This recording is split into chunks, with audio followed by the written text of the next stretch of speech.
Hey everyone, welcome to the channel. All things Middle-earth here with some details on Chapter 4 of the Mines of Moria raid. This is the fourth and final chapter, which means with all 4 chapters out, we can maximize all of our rewards for our teams as well as for our own personal accounts. So more rewards with Chapter 4 out. We've got confirmation on when this is going to be coming out, as well as what teams or abilities will be doing good against the Balrog. So stay tuned. Details so you can start preparing coming up in just 1 second.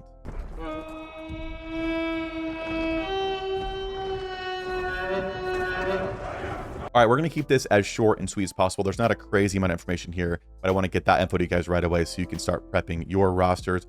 First of all, the date for this is going to be mid to late October.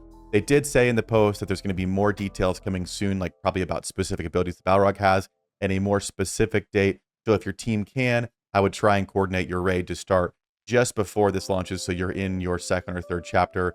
Chapter 4 drops, and then you can roll over into Chapter 4. That's ideal, but it's mid to late October is the kind of date range they give us right now. Now, we do get a kind of small little paragraph here about the Balrog coming out. The orcs are retreating. The Fellowship wonders what's going on, and it's, of course, the Balrog coming out. So now we have to fight the Balrog. We get 2 keywords on the Balrog in terms of what he's going to have going for him, and that is burn and blind. Those things are bolded on the post. So whether that's just specifically the Banes or there'll be other mechanics that play with that, it does mention that is going to burn through their defenses, and it's going to have blind that blinds their attacks from the shadows that are shrouding the Balrog. So burn and blind will be the things that we at least now know that we have to kind of deal with to kind of have success in this raid. Now we get to the important details. What teams are going to do well with this? It mentions Lord Balin. He says he's going to heed the call. The visitor from the shattered timeline has eagle-eye vision to pierce through the shadow and challenge this indomitable foe.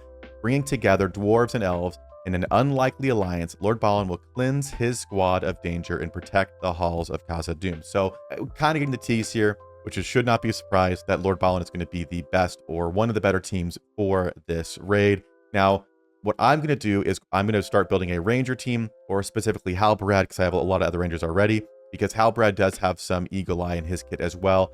I doubt it'll be quite as good as Lord Balin, but if you're like me, it's a little bit nerve-wracking to farm up and get an entire marquee team or marquee characters going, just because they mentioned here that it could be good.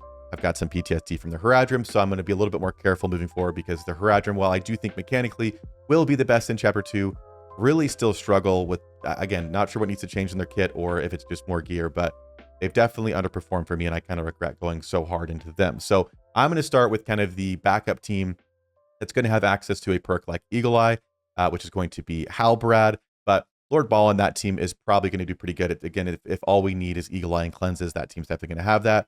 So you can piece that together. But if you've got Rivendell elves, you have 2 elves with Elrond here and Eladin already. You've got Strider. Halbrad makes 4. So a lot of us are going to already have 4 out of 5 of a good ranger team. So it'll be interesting to see how they actually do in practice. But again, those are the teams, or those are the abilities they mentioned, Eagle Eye and Cleanse kind of being opposite of the blind and the burn. So I'd be curious what you guys think, if you can think of any other teams that would be really good in this raid. I do think there are other teams that have cleanses and things like that. So it'll be interesting to see if there's more plug-in characters from those teams, or if other teams can cleanse enough to keep attacking and not be blinded the whole time. We also don't know what the point system is going to be like. So will it be dealing damage to the Balrog and actually toppling him or killing him? Will it be surviving for amount of rounds? We don't know yet. So once we know that, that'll really help us hone in on what teams are going to be good. But for me, I'm kind of dialing in on the Eagle Eye and the cleanse part. I'm going to try and put together a ranger team that does as much of that as possible. And like I said, it does say stay tuned for our deep dive article on Chapter 4, which is coming shortly. So stay tuned to the channel. Make sure you subscribe, because I will be posting when that comes out as well. So we'll probably get some more information on the Balrog specifically, maybe more details that help us kind of start farming our teams up so we can have success in this chapter. Because again, my team's been starting to get, better and better scores in the first 3 chapters. So adding a 4th chapter, once we get good at that, will mean just much more rewards, bigger reward chests, which means we're that much closer to getting Gandalf the Grey unlocked. So very, very excited about that. Very excited about Chapter 4. Let me know what you guys think. And as always, I'll see you in a future video.